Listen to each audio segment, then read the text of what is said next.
So we'll go ahead and get started. I have this recording as well for anybody that's not able to make it. We have 100 students, so a lot of people couldn't make it today. 101, actually. Okay. So real quick, I'm gonna briefly go over the new student orientation. Usually we take a full 30 minutes on this orientation, but we're gonna go through this in like the first 5 minutes, and then we'll go over the Q&A for the new curriculum, okay? Real quick, the new student orientation really just sets up like proper expectations. What do I expect for the first year of training, so on and so forth. How do I be more successful? Essentially, yeah, we really do like to treat this dojo like it was a family. That's how it started. I started teaching my cousin. Word got around on Traverse Mountain that I taught karate. Here we are 10-something years later, right? We like to try to really keep that mentality as well. Ways that we communicate, if you haven't already, please follow us on Instagram, on Facebook, and then we have a private group as well. So we have our public page that's really just like announcements for not just the dojo, but for the general public on Facebook. And then we have our private group page, SKA, Lehigh Family, that is specific to us. So like, okay, we had some missing items here, like lost and found. We'll post a picture of that. Hey, anybody missing their Apple Watch? Stuff like that. And then just more information that's really specific to the dojo itself and not necessarily to the public. Obviously, you guys know that we send out several emails about upcoming events, newsletters, so on and so forth. You guys know that we make posters, we set them out throughout the dojo. Most of the time, posters are about events. So it's important to pay attention to them, read them, ask questions about them. As you guys know, we have our YouTube page that has, for training purposes, and our office number. Okay, real quick. Most of the students already know this, but we just want to quickly go over it. We do ask that upon entering the dojo and leaving the dojo, both doors, we ask that all students, parents don't have to, but students bow before entering and leaving those doors, and then same thing with the mats at both entrances. Obviously, it's pretty common knowledge, no fighting, swearing, no food or gum on the mat. We are not responsible for your belongings, so like I see a whole bunch of bows here. If they get taken by somebody else, you told you so, right? As you guys already know, any and all equipment that's used in the dojo is purchased with the dojo, and that's because we want to make sure that it's safe to use and it's up to regulation. We don't want people purchasing things from outside sources that can be dangerous for other people. We've had several experiences happen like that in the past. We don't want repeats. As students already know, no shoes on the workout floor. Parents, if you have other kiddos that are here in the dojo while your kiddo's in class, we ask that you try to do your best to supervise them as much as possible. Especially like in the toy room, we do have a sign that says, hey, if you're done playing toys, please put them away. It helps out our staff, it helps keep things neat and clean, and making sure that people aren't tripping and stepping on it. Like we do it enough at home, stepping on those Legos. I hate it. I don't like doing it at the dojo either. As always, we ask our students to wear a clean and complete uniform. We don't want you smelling really bad. We don't want you smelling in front of your friend, getting embarrassed next to your friend. What is a clean and complete uniform? What I'm wearing right now, this is a clean and complete uniform. What Aiden's wearing right there, that is a clean and complete uniform. If it's just the t-shirt, it's still a complete uniform as long as you got the pants and the belt. If it's a hoodie, same thing, especially just like for normal training events. For formal events, this is what you want to wear, just like going to a belt exam or a seminar, things like that. So as we said, yeah, dojo apparel can be worn if your uniform is dirty. Obviously expected to maintain hygiene. And then never wear your belt outside the dojo. So don't wear it walking into the dojo, don't wear it walking out of the dojo. Put it on when you're here in the dojo. We want to be able to keep that idea of humility and respect toward our training. We don't want to show it off. As you guys already know, we teach Shotokan karate.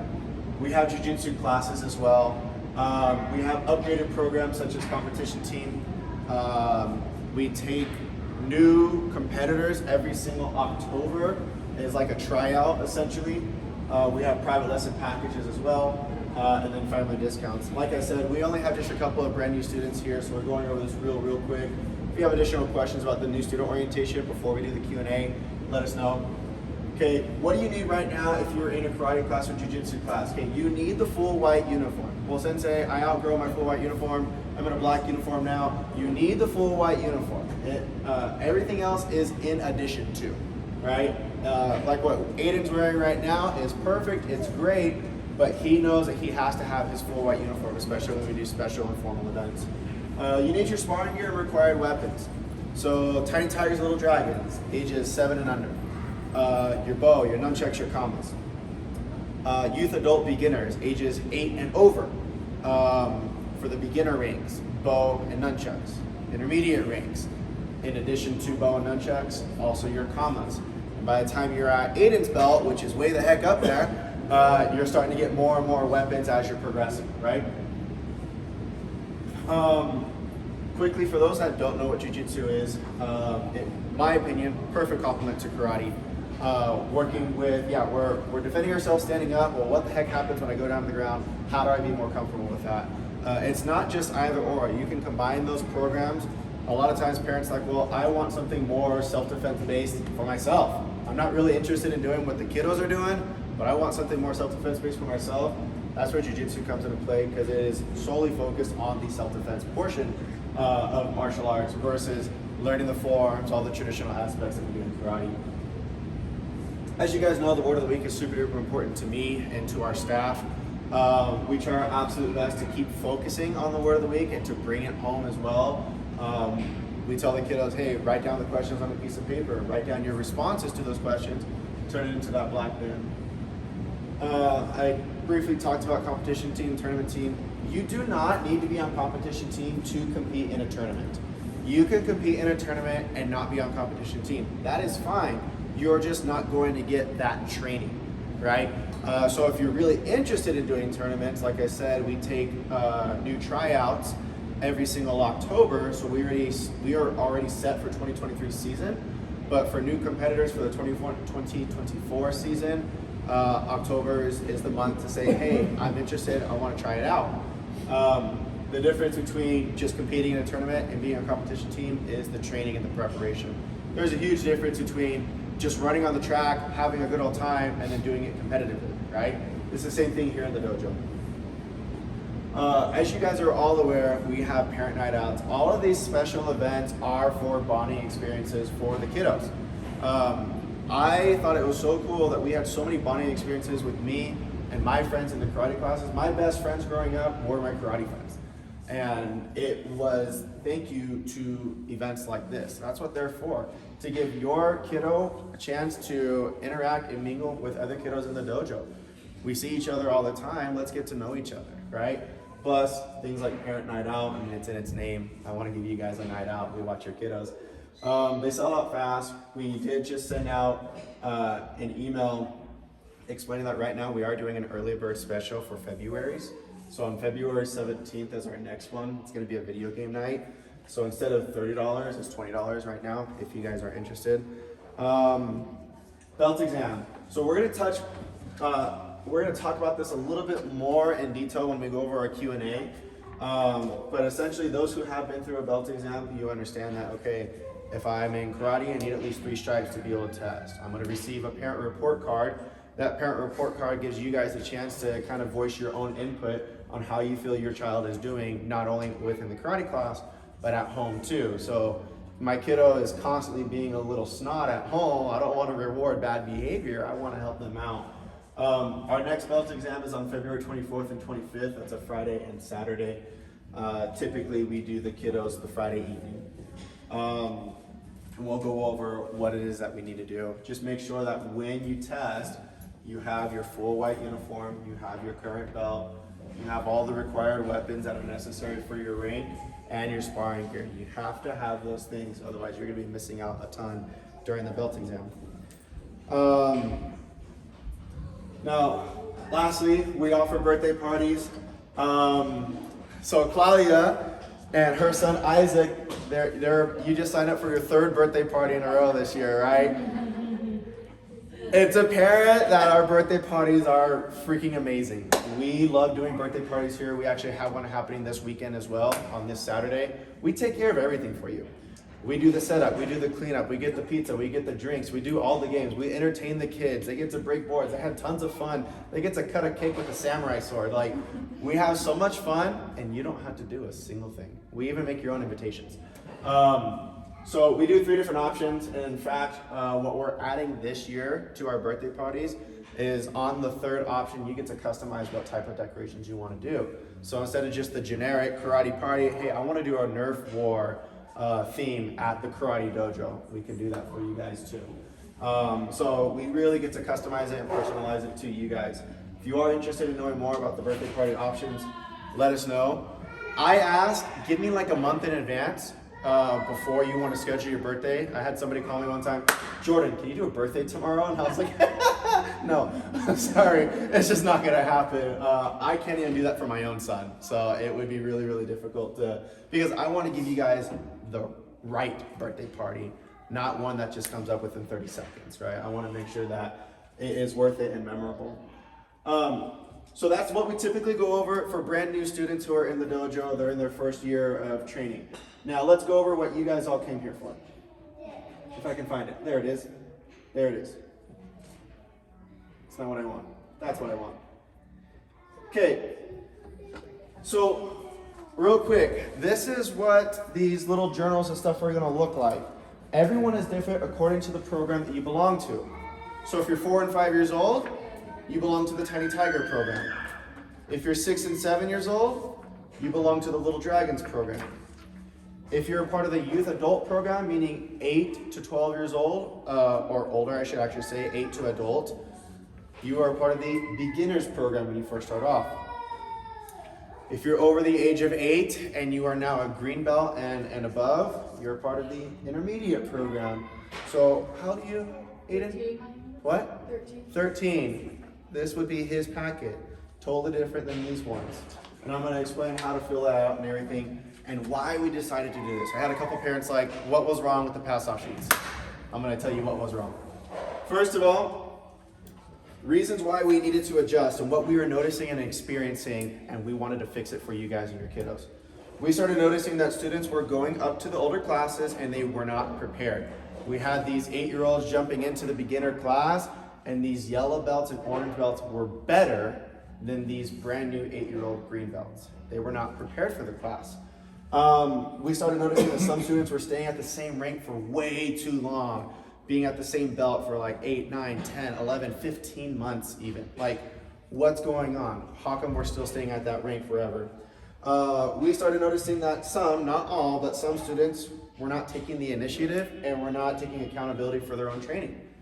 We started noticing that as the gap grew wider between ranks, students were either not working enough on their current curriculum and not getting enough practice for it, or weren't practicing enough on past curriculum and not keeping up to date. It's kind of like saying I moved on to multiplication and I just stopped doing addition and I forgot how to do addition, right? That's kind of the idea behind it. I'm looking at you, Ellie.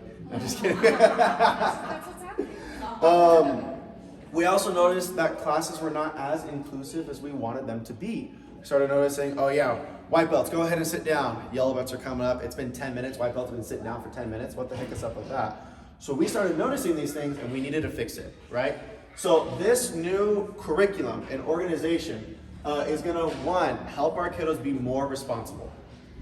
It's gonna help them hold themselves accountable for their training, teach them a lot about accountability. We're gonna make sure that the material is a lot more inclusive, meaning instead of just doing your white belt stuff or just doing your yellow belt stuff, so on and so forth, everybody in the class stays together. We're gonna make sure that we're encouraging that advancement, that you're not just staying at the same belt or rank forever, that we do get to push you along and you don't get lost. And then last but not least, so instead of just saying like, okay, you gotta get all this done by yellow belt, you just got your yellow belt, you gotta get all this stuff done before you test for your orange belt. We started noticing that was producing a lot of like unnecessary stress and anxiety in some of these little kiddos, and I'm just like, man, I don't want to do that to you guys. So instead of just saying you got to get this done at this belt, we're spreading out that timeline amongst 3 different belts or 5 different belts, so that way you can kind of realize, all right, cool, I'm not pressured to hurry and get this done now. I do have time to show progression and just kind of eliminate that unnecessary anxiety. But at the same time, we're still making sure that you're being responsible and held accountable, and I'm going to explain how we do that. So this is what the first page of your packet will look like, okay? So we have the section where you're marking down the dates of the class. So January, what's the date today? 16th. Dang. 7th. I don't know. Okay. So January 17th. And then the description of the class. It could be super duper descriptive. Like we went over Taikyoku Shodan and Heian Shodan and so on and so forth or whatever. Or we did kata. Whatever is most comfortable for you. Just make sure you understand what you did during that day. You write down the day. For little tiny tigers, little dragons, and beginners. Beginner is a white belt, yellow belt, and orange belt. Every 8 classes, you will be getting your stripe. So we have this little section here talking about the description. Well, as you get a higher rank, that gap gets wider and wider. So for a green belt, it's not every 8 classes. I believe it's every 16 classes you're getting a stripe. Okay? So you have this little journal all the way up to 3rd stripe. Like I said, each program or rank will have a certain amount of classes to attend. If you do private lessons, every single private lesson counts as 2 classes. Because to be honest, the amount of detailed information that you're getting in that 30-minute private lesson is way more than you're getting in a group class of 45 minutes, right? My suggestion, everybody get a binder. Make sure that this journal is safe. It does not get ripped up. It does not get lost. Keep it in a binder like this. So that way we make sure that you're staying on track. You see where you are in your progression. And then if you like, on a separate paper, you can start writing down some details. More specific details. Like, all right, Taikyoku Shodan. I'm going to write down how to do my form step by step in my own words. Okay, you guys see these 4 giant binders here? Yeah. You said a binder like this for the journal. A 1-inch binder be okay for the journal? Yes. Okay. And I'm going to explain why I have these giant ones right now. How old are you, Ellie? 8. Okay. 7 almost 8. 7, almost 8. Sweet. So I was about a year younger than you when I started this. This is about 10 years worth of work before I transferred into being a full-time instructor. This is everything I learned from my first 2 instructors. Everything. There's not a single detail that is missing. There's not a single technique that is missing. This was required by my first instructor and my second instructor. We had to write our book. After every single class, we would write down what we did, how to do it. We would explain that technique or that kata or that form, and then organize it according to its category. I attribute, if not all of my ways of learning karate, most of it to these. These are our sacred books. This is just as important to me as a Bible is. This right here holds so much information, so much knowledge. Any single time I've ever forgotten something, I get to go back and I get to remember.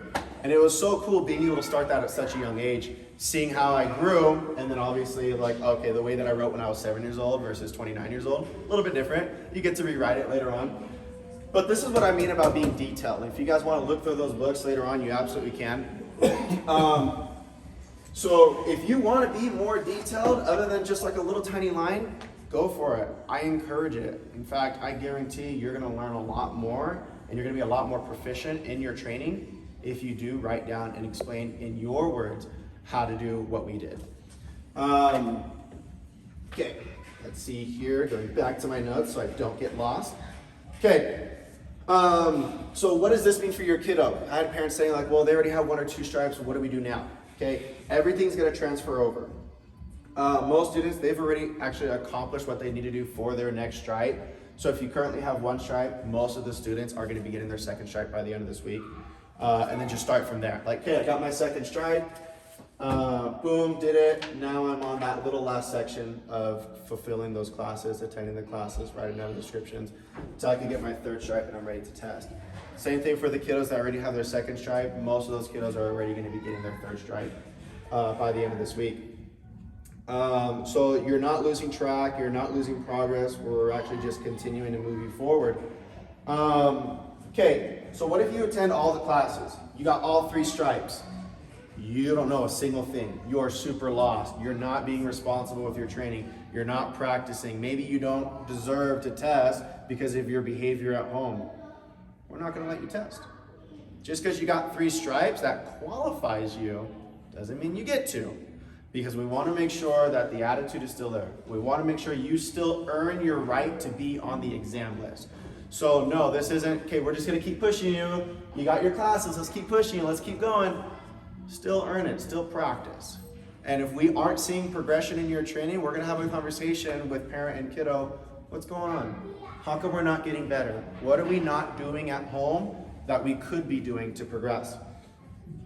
Again, if a parent feels like the kiddo's not working hard enough, or a parent feels like there's bad behavior and we're not going to reward bad behavior, they got their 3 stripes. Sensei, I don't know if I want my kiddo to test this month. That's totally fine. Let's wait till the next exam in 3 more months. Hopefully that'll teach our kiddo a lesson, right? Okay. The second part shows your curriculum. Everything that you will be learning between or in that program. Now, I keep saying that word program because I'm not talking about specific belt. I'm talking about the Tiny Tiger program or the Little Dragon program or the Beginners program. So for example, with Aiden, this is all of his stuff. Continuing and continuing and continuing, almost there, and still continuing. That's for the whole intermediate program, so green belt, blue belt, purple belt, and advanced purple belt. It's putting all 4 of those belts into an entire program. So you have this section here. However, you see how we see these check boxes? Instructors are no longer going to check those boxes. The students will. When you feel like you've earned it, learned it, know it, you check it off yourself because you need to be responsible and accountable for your training. You can't depend on sensei for a sensei to be the reason why you pass something off. You're the reason why you learned it because you worked for it, right? Well, what happens if they check it off and then we're in class? So let's say Aiden checked off his kata. He says, yep, I got that form down. We're doing it in class. I notice Aiden's completely lost. I'm gonna have a conversation with him. Aiden, what's going on, man? You checked this off. I'm gonna have a talk about responsibility and accountability with him. Why would you check that off? You need to be more honest with yourself. You clearly weren't ready to check it off yet.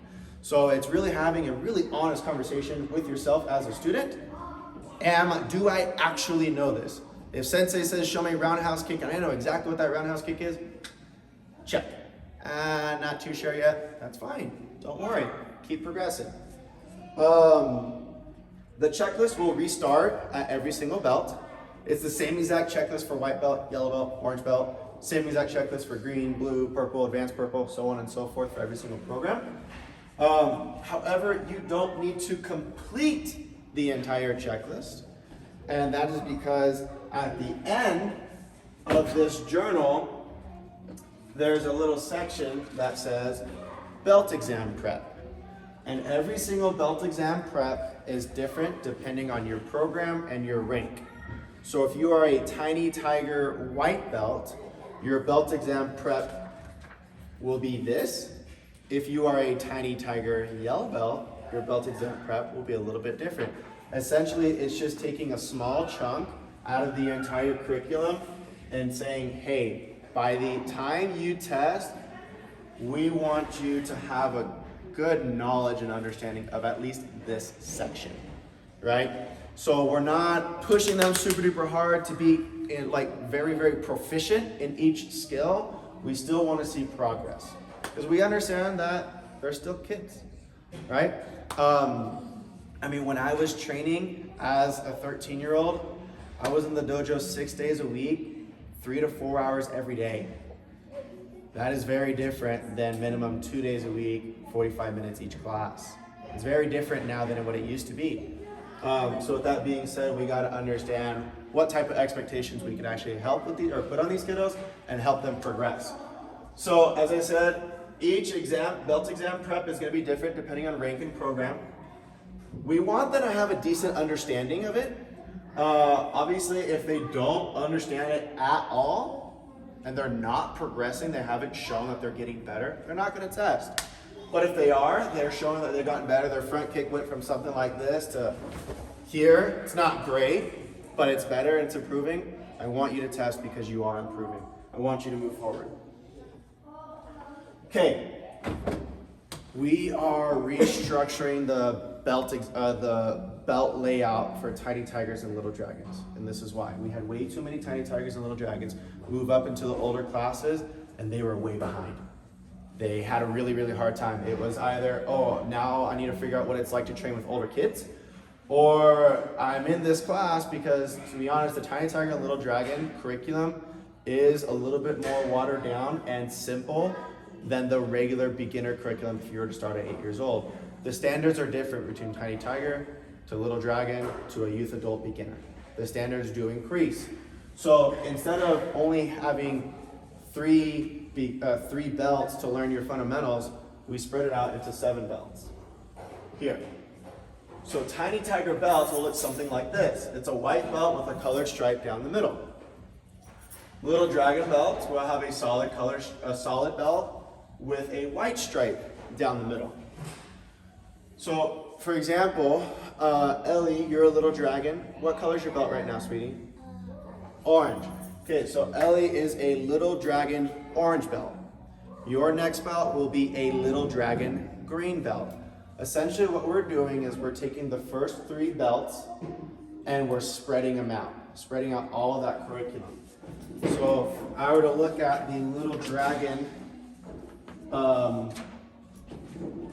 curriculum, it is a little bit more basic, but it is spread out over the course of 7 belts versus just 3 belts. We're trying to give these kids a little bit more time to get their fundamentals down before they move forward. So I'm spreading it out for you guys to make it a lot easier for you. This is how the youth program works for Jiu Jitsu, and it's been working the past 2 years. So we've put this into as testing. We've tested this, and it's proved to be working, which is why we want to continue it with the karate. And then, as we said, so you're going to take your current color belt right now. Your next belt will be the Little Dragon version of it, right? Now, ways to move forward. You either finish the entire program, right? And then you advance to the next program.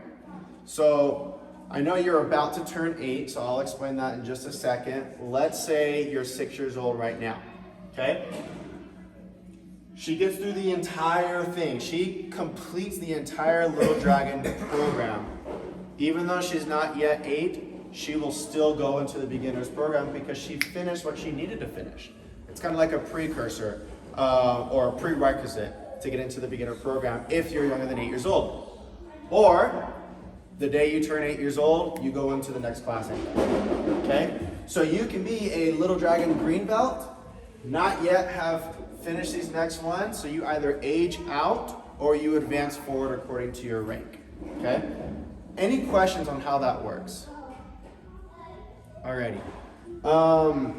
Let's see here. So like I said, this will give the kids a lot more time to learn and understand the fundamentals. Currently, we are combining Tiny Tigers and Little Dragons in the same exact class. We're still going to treat 4 and 5-year-olds with the Tiny Tiger expectation and belt system, 6 and 7-year-olds with the Little Dragon expectation and belt system. Yeah. Sounds like by spreading it out, you're giving them time to perfect their craft better. 100%, because as we explained before, we saw a lot of these Little Dragons jumping into the older class, and they were struggling. They didn't have those fundamentals down because it was such a short period of time. We want to spread out that time to help them perfect those fundamentals. That means they still need practice even more to perfect it. 100%. And you'll see in the belt exam prep, instead of having this giant list of things that you'll be tested on, it's a small section. Because we understand, I mean, they're younger than 8 years old. We need a little bit more time, and that's okay. So let's see here. Okay. All right, how often do we test? How does this work? These are the goals. It doesn't mean it's going to happen, right? The only things that will make it to where I don't test every 3 months if I'm in these 2 categories is I'm not progressing, I'm not improving, and my parents feel as though that my attitude does not reflect the next belt that I'm going for. Do I have a green belt attitude? Do I have a blue belt attitude? So on and so forth. Am I getting better, right? So real quick, intermediates. Green belt. The goal is I'm a green belt for 6 months before I advance to blue. I'm a blue belt for 6 months before I advance to purple. I'm a purple belt for 9 months before I advance to advanced purple.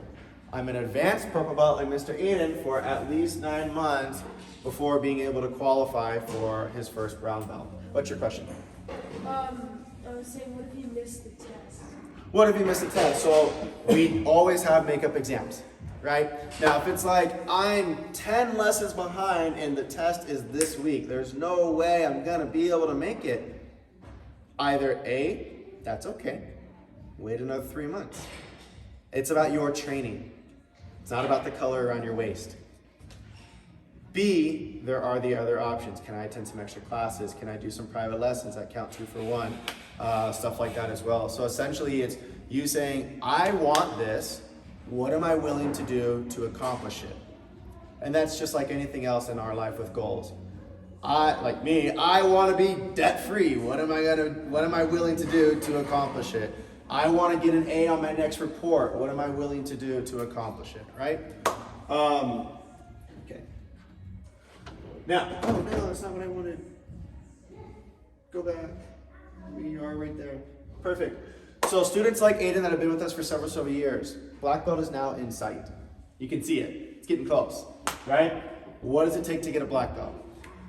First of all, we typically start this whole process around your first brown belt or third kyu. So that belt with the brown belt with the white stripe down the middle, that's typically where we start this whole process because we realize, wow, you're getting really serious about this. This means a lot to you. You want to advance in rank. This is how we do it. ISCA is an international organization that our studio belongs to. Every student will have their own personal membership though. That personal membership will grant you access to their elite events or events for their elite martial artists. Okay, the martial artists that are actually serious about their training and want to get better and take their training to the next level. So this is their emblem right here. You'll see me wearing this uniform from time to time because I am a member of ISCA. It stands for International Santen Karate Association. So you need to be an active member. Again, it's really just starting around third kyu brown belt. Okay, you don't need to start this as Ellie's rank. Okay, attending at least 2 summer camps before getting to black belt, before getting to shodan. Like for example, Kazu and Asher attended their first summer camp last year. Ms. Cassie, Mr. Andrew, Luke, and Christine have already attended 2 summer camps already, so they got that checkbox done. This was from last summer camp, by the way. We go out to California every single year. It's a weekend in August. This camp will be August 11th through the 13th. It's always a 3-day weekend. We typically close the dojo during that week because the entire staff loves to go because we know how beneficial this camp is. Everybody's always invited. Everybody is always invited. We typically want you to be a little bit further in your training so that way you're ready to like receive a little bit more intense training. And then the black belt exam is actually a 3-part. Yeah. Is it always at the same place? No, it's not, but yes and no. It's been at the same place since I started, 4 years ago, I believe. But before that, it was at a different camp. It will be at the same camp again. So we're doing 4 or 5 years in a row now at this YMCA camp in La Honda, California. Okay, so and it's 2 day, 1 night, or 2 nights, 3 days? It is 3 days, 2 nights. 3 days, 2 nights, and when's the latest you can sign up for? So they typically, I'm actually working with, so my sensei, he's the guy that runs this thing. I'm working with him right now on some organization. He typically opens up registration around June-ish, and then they try to stay away from at-the-door registration because they want you to pre-register so that way we can have the YMCA camp reserved. But I would say the latest really to sign up is the first week of August. But given the fact that we already know the dates, and like for example, if Aiden knows, hey, I'm gonna go do this, I would mark it on your calendars now. They haven't opened up registration yet, but August 11th through the 13th is the date. In fact, where's Aiden sitting? That's actually Aiden's special invite. Thank you. So we have our summer camps. Written exam. A written exam is you need to know the history, where we come from, what is Shotokan about? How did this all start? Where did I come from? What do I teach? All the fun things about karate. dojo exam that you guys have already been through and seen, like what we typically do here. They're going through their current curriculum, so on and so forth. And then you have to test with ISCA with these certified board of directors. More than likely, I'm not even on that board. You're getting tested by people that have never met you before. And it is so awesome because this is an international organization. When you get your black belt here, you are internationally recognized as a legitimate black belt. You're not some random black belt from some podunk town, from some random studio. And I tell you what, I've seen hundreds, if not thousands of those. Somebody walks in, oh yeah, I'm a black belt from blank. And I look at you, I'm like, you suck. You cannot defend yourself. I don't trust that you could go to West Valley or Salt Lake, walk around those streets and be safe. I think you'll get your butt kicked. This is different here, which is why I want you older, I want you prepared, and I want you ready to know what it's like to get your butt kicked and survive. So a couple more years, and you're gonna have a meeting. That's just how it is. I got my butt kicked. I passed out on my second degree black belt as well. It's intense. That's why we do so much in-depth training. And that's why we continually look to see where the weak links are in our program and how to fix it. I'm not like some other people, well, I've done this for the same amount of time for 20 years. Oh, no wonder why you stayed the same and you haven't grown, right? I want to be able to make sure that I'm providing the best for you guys. Okay. We just talked about a ton of stuff. I'm gonna pass these little things around real quick just so that you can get an idea of like, okay, that's what that journal looks like. This is what I'm expecting to kind of see. And guys, pass these down if you'd like for the other people too. So your kiddo will get the journal according to their current rank and where they're at. So if they already have 2 stripes, I'm just gonna check off the amount of classes that would have been to earn those 2 stripes. And they're gonna start, okay, this is where my 3rd stripe is. As I mentioned, most, if not all students will be receiving their next stripe at the end of this week anyway. So it's kind of a really good way to kind of say, oh, I'm starting fresh from here.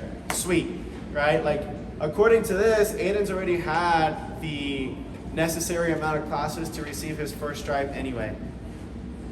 Let's put that tag on there. So, pass-off sheets, done. No more.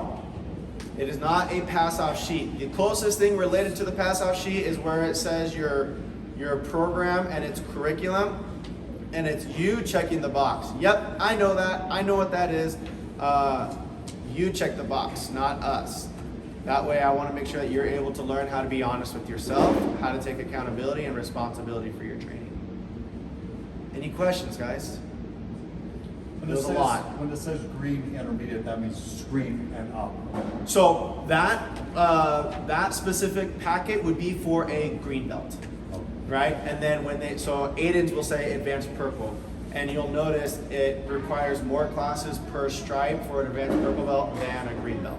This is just a sample, and you've got the one for him. Yes, that's just a sample, correct, yes. So what I'm gonna do is I'm gonna send out in the email along with this video all the links. So you'll need to find your program. Aiden is in the intermediate program. Right now, Ellie is in the Little Dragons program. Micah is in the intermediate program. Keegan is in the beginners program. So on and so forth, right? You'll find your program. You'll find the current belt that you're at, and you'll download and print off that packet, okay? If you don't have a printer, please come see me. If you do have a printer, please use it because we're talking hundreds and hundreds of sheets of paper here, and I'd like to conserve as much as possible. Great question. Any other questions, guys? Awesome. So again, the whole idea is to make sure that we're a lot more inclusive with our classes, that we're staying on top of where we're at in our training and progression. Instead of making you be perfect within a short time frame, we're just wanting to see, can you get better in a longer time frame and allow a longer time frame to be more precise and perfect that skill and technique that Randy mentioned earlier. Any concerns about how this works and how it's going to affect your kiddo now? Yes? So, since Ellie's going to be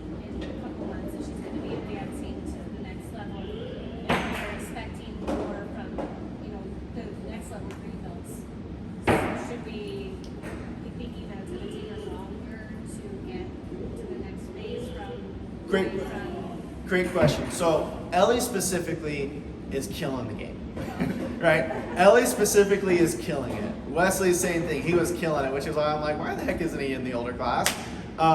Specifically, Ellie is killing the game. Somebody that could be in Ellie's position that might not be at the same skill level as her.